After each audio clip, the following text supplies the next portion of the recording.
building an indie business in the center of venture capital. I'm Alex Edmonds, and this is the Building an Indie Business podcast. Okay, I'm going to be talking about the Producthunt launch for the podcast that I did, but first I want to say hello to all my listeners in France, and then I want to thank Fajar, Sergio, David, Pradeep, James, Amadine, Naya, and the rest of Open Podcasts and the MakerLog community for supporting me on Producthunt and with the launch.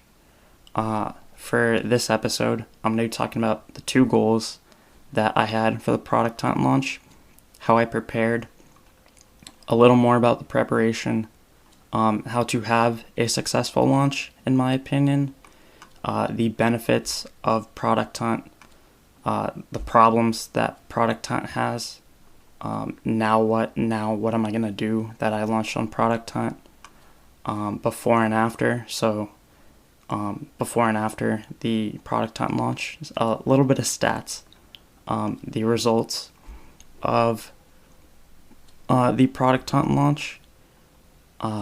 Someone kind of gave me some feedback, so I'm going to be talking about that for a bit, and then I'm going to review the experience. Okay, so the two goals that I had for the Producthunt launch are to get people to subscribe and to get email subscribers.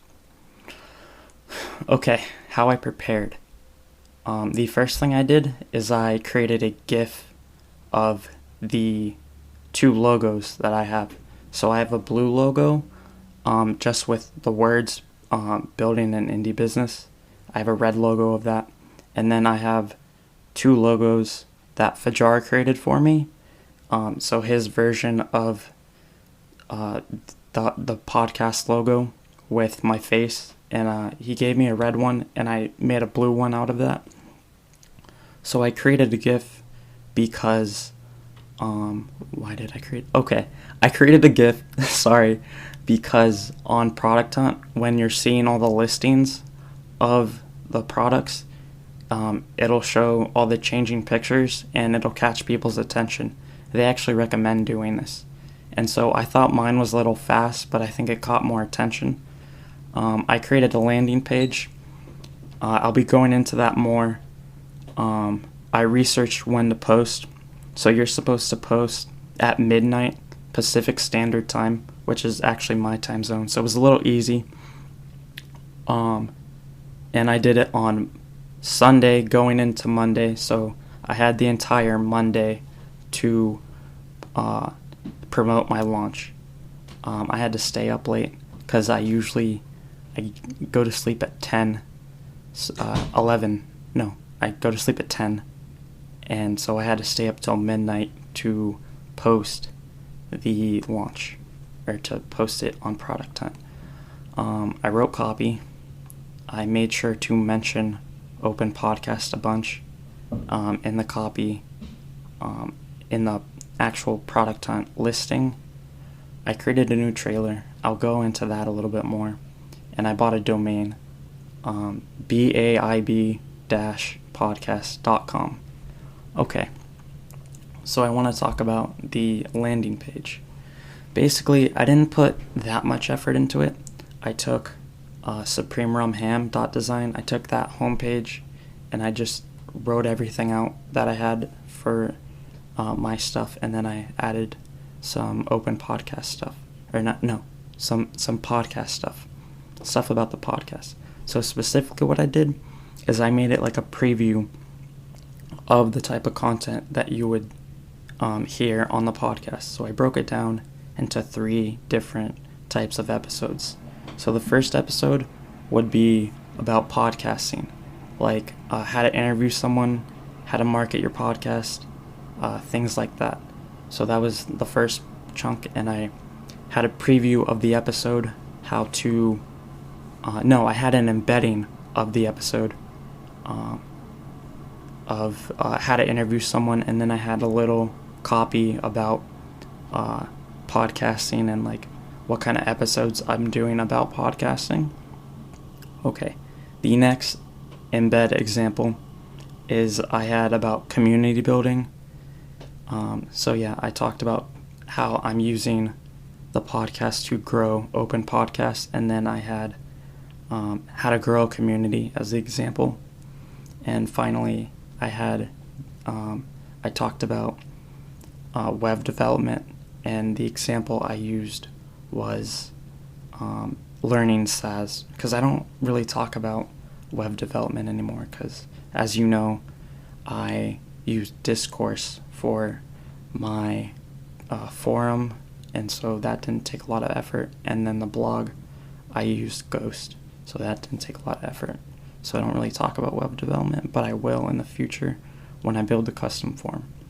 Okay, so the next thing I did was I put a link to the most popular podcast players so that people can easily just subscribe to the podcast. I had Apple, Spotify, Google, and the RSS feed.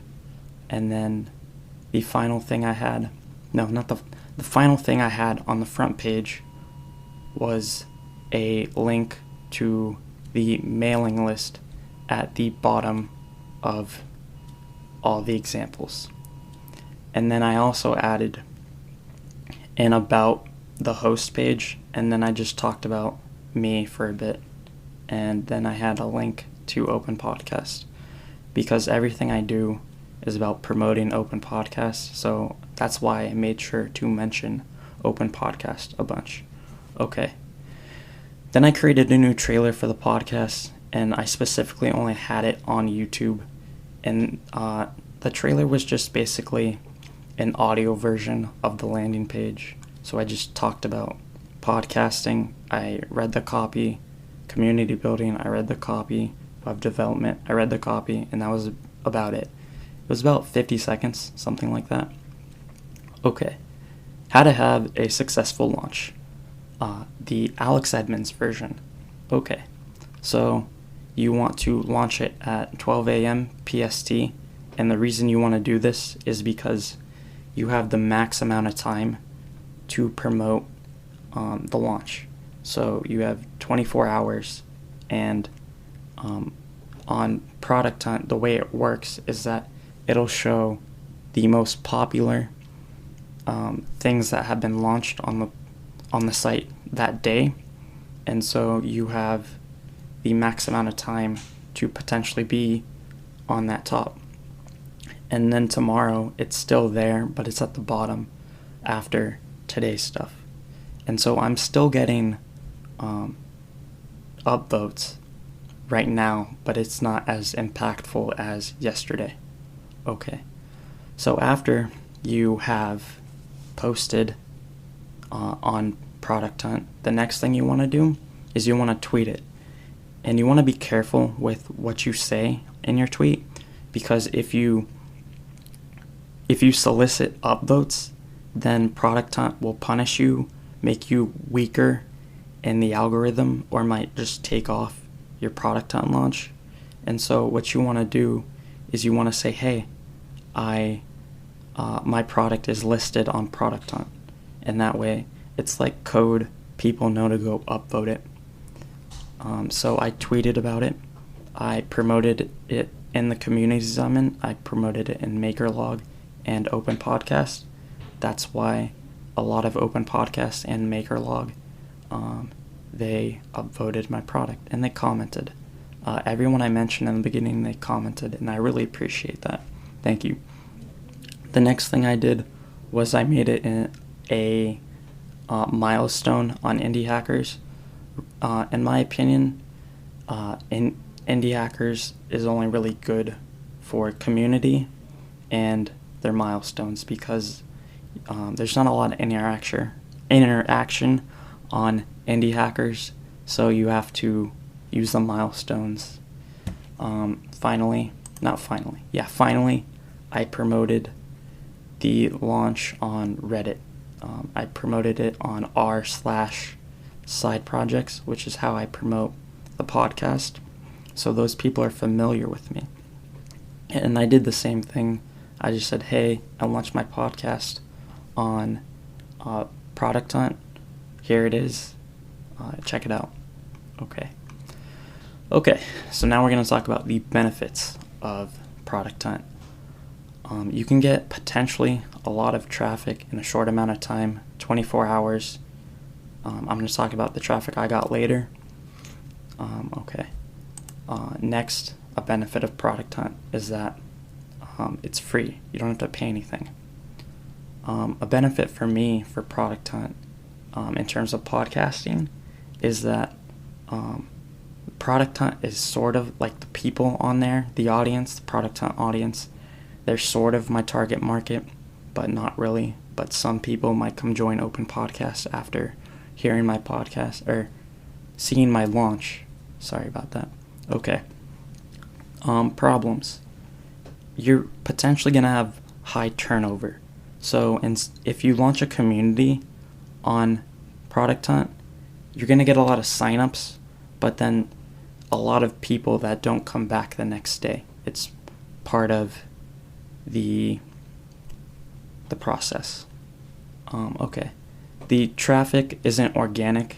You need to promote your listing, and then that promotion that you've done and the people that come in because you've promoted it will help you get to the top, and then more people will see it. If you just list your Producthunt listing and just don't do any promotion, no one will see it. When I did a Producthunt launch for Alerts for BTC, just to check it out, I only got 5 upvotes. But this time I had the community. I listed it everywhere. I prepared a lot, and then this time I had a lot of upvotes. Okay. A lot of preparation. I did the new trailer. I did the audio. I created a lead magnet also, but that's a little different. A lot of things. I had to create new logos because the size of my logos weren't appropriate, or they didn't fit well with Producthunt, so I had to create new logos. A lot of preparation. I'll talk about this later. Staying up late. So I had to stay up late, and I'm not used to that. I specifically streamed the launch of the Producthunt launch. I stayed up for an hour extra, and what happened was I streamed it just to keep me awake. I forgot to mention that in how to have a successful launch, you should stream it so that way people are watching you, and as soon as you launch on Producthunt, they'll know and they'll upvote it. You can send it to them even in the comments. Okay. So, staying up late. Another problem that I had was deciding what links to add to the listing. So you can add multiple links, and I have 50 different links from from every different player. So I was having trouble figuring out what links to put.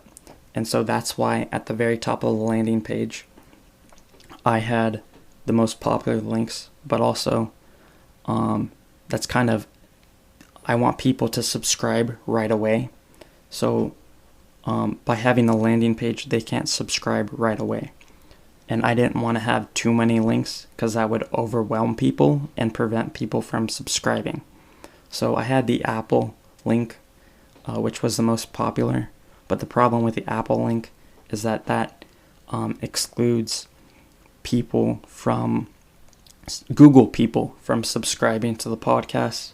I thought about putting the RSS feed, but the RSS feed is a little weird because if you click on the RSS feed, it just brings you to the actual RSS feed, and some people might not know you have to copy and paste it. So yeah, that was one of my big problems. Another problem I had was people would only upvote and they wouldn't actually check out my link. And like I said, my goal was to get people to subscribe and sign up for an email, my email list for the podcast. and by only upvoting, you're not subscribing to anything. So yeah, now what? Now what am I gonna do since I did the Producthunt launch? I'm gonna use everything I created to list the podcast on similar websites. So I think betapage.co is a similar website. So I'm going to list the trailer, the different images, the GIF, if they let me. Okay.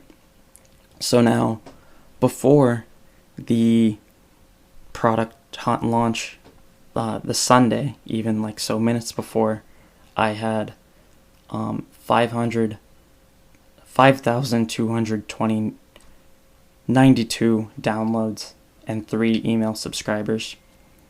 And the results for the podcast, I got 0 email subscribers and 110 downloads.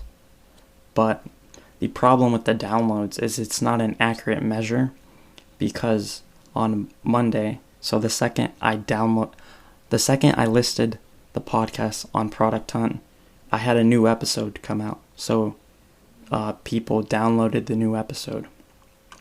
Okay. So the results may have been pumped up. I think I already said that. So the results of the Producthunt launch from the Producthunt side. I think I finished 13 out of 20, in between 12 and 13. So there's the top 10 products, and if you clicked more, you would see my product. So I think I did decent, especially for someone who doesn't really use Producthunt. Yeah. And then as of right now, I have 139 upvotes. 2 people have upvoted it since last night, which is good. Continuing traffic. Nothing to complain about that. I have 18 comments. I'm going to address one comment because I thought it was really funny. So people can review, and it's basically an upvote or a downvote. 4 out of 5 recommended my podcast. So 4 out of 5 dentists recommend the Building an Indie Business podcast. Nothing wrong with that. Okay. So the landing page, I checked on Full Story. The landing page got 128 views. I haven't gone through all the views. I don't know how many people clicked. Okay. Okay. So this guy, this morning actually, he said, I like the podcast and that's why I upvoted it. But this guy has less energy than a priest at a funeral. And I want to address this comment.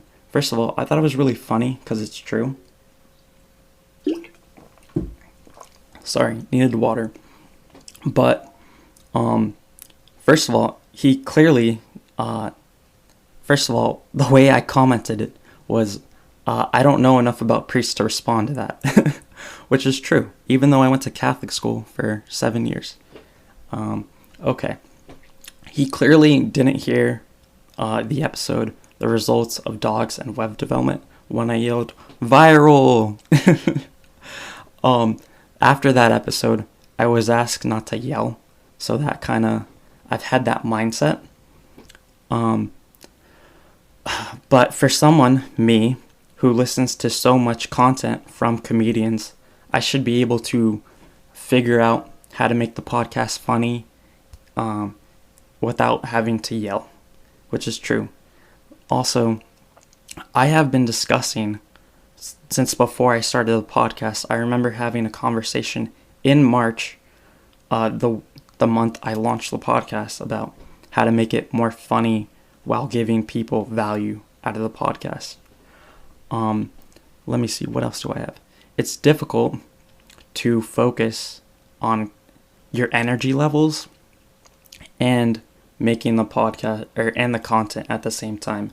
So right now, I'm in front of my notes, the podcast recording software, and I'm focused on the notes. I'm not it's difficult to focus on like my energy when I'm trying to figure out what to say. You know what I mean? Also, on the topic of priests, priests say the same things over and over again. So they have the ability to focus on their energy levels. They don't have to focus on the content. Like I said, I've been working on making the podcast funny since I started. Most of my current jokes are very deadpan. I'm not going to point them out to you. I'm not going to say, get it, after I make a joke. So one joke that I made, which I can think of that, is when I was talking about the forum. I said upvote, downvote, side vote. That was a joke. The new intro is a joke. I'm making fun of like regular newscasts or different podcasters where they try to make it all professional and talk like this as their podcast. And I laugh after too. So, I'm laughing at the joke. That's why I laugh every time. Okay. And finally, I used to tell random jokes at the end of the podcast. I used to wait 5 seconds looking at the software, counting 1, 2, 3, 4, 5, and then I would just tell some random old joke that everyone knows, like, why did the chicken cross the road, or two guys walk into a bar. Very common jokes. So yeah, that I think I've addressed that comment enough. That was like 2 to 3 minutes of just that. Okay, and finally, review of the experience on Producthunt. I don't think it was worth it.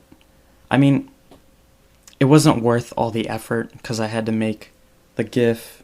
I had to resize my my logos. Had to write all that copy. Lots of work for little reward because I only got 110 downloads. I'm not sure how many subscribers. I don't think a lot, because a well-written article on r/podcasting would have given me more traffic. Yeah, lots of clicks. The goal was subscribers. Let's see what else. I think it's really funny that people say, oh, if I have a successful launch, I'll be set.